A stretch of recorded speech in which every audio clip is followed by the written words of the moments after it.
Hari Om. I'd like to start today by telling a story or two. First is a story about Buddha. On the day that Buddha achieved nirvana, enlightenment, he thought to himself, this is perfect, this is incredible. I'll just stay in this state always. Not do anything else but enjoy it. And as he thought that, he heard a loud cry from heaven. No, no, please don't. It was Lord Brahma, the creator, who swooped down, fell at Buddha's feet, and pleaded with him. He said, please, you've achieved something wonderful. But remember, people are suffering. They have fear, they have ignorance. Please, your teachings are necessary. Please reconsider. So immediately Buddha thought, of course, how could I be thinking otherwise? Let me go out and share these teachings to relieve the suffering of others. And that's what he did for the next 40 years. There's another story, a story of St. Francis.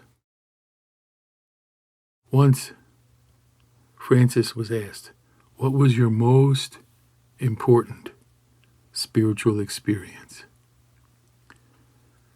And he had so many, but the one that he mentioned was kind of a surprise. He said, well, it was the day that I touched a leper. Now, Francis was very loving, very giving. He had a beautiful group of friars with him, and they would go around serving people, seeing to their physical needs, going into leper colonies and serving the lepers. For some reason, Francis had a great repulsion towards lepers. He couldn't stand to be near them. He would always walk away. And he realized that this was a limitation. This was a fear that he had to confront. And so one day he mustered up all his strength, all his discipline, and he went and he touched the leper.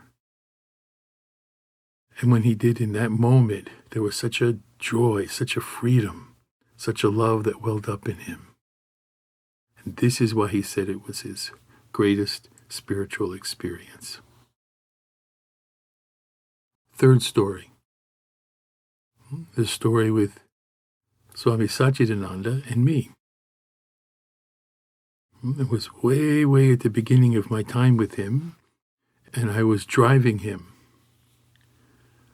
from Rutgers University, where he had given a talk, to New York, where he was going to give the talk the next day. And we stopped at a light.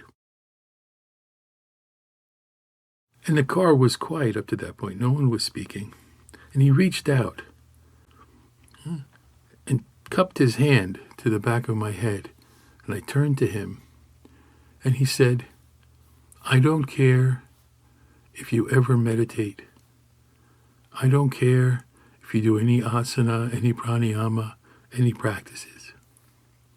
And as he was saying that, I was startled, but I was also feeling a great joy. I thought, this is great. I could sleep in.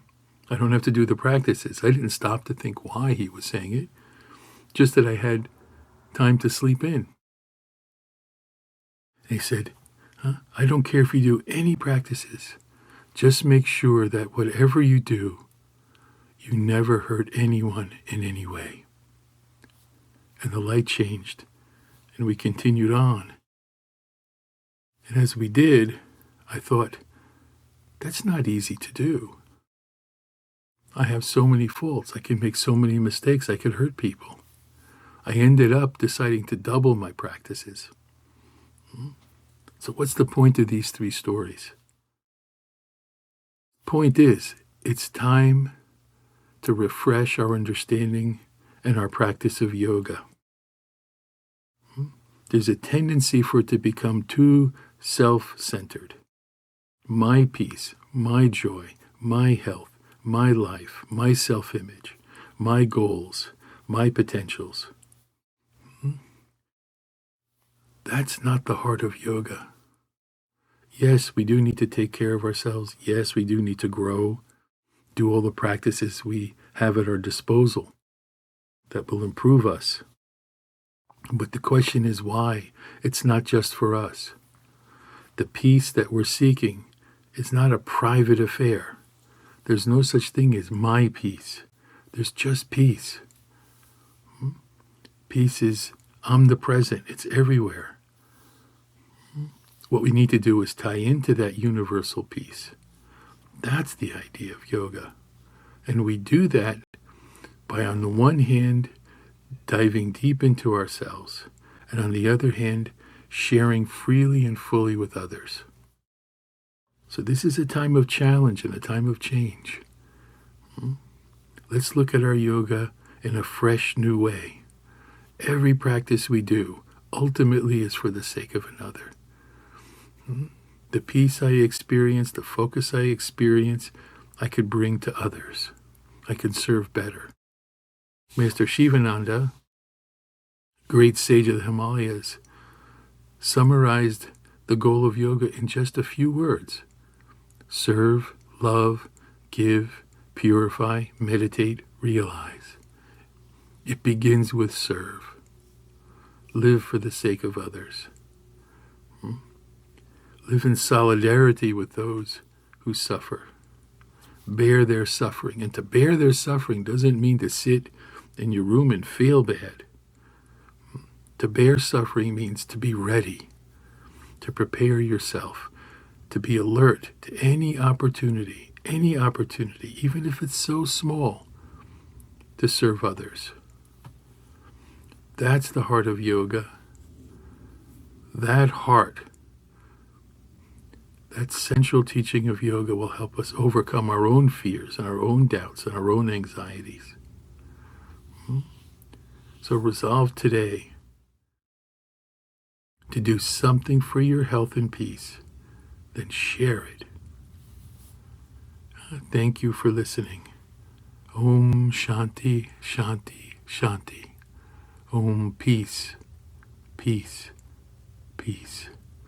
May the entire universe be filled with peace and joy, love and light. Be well.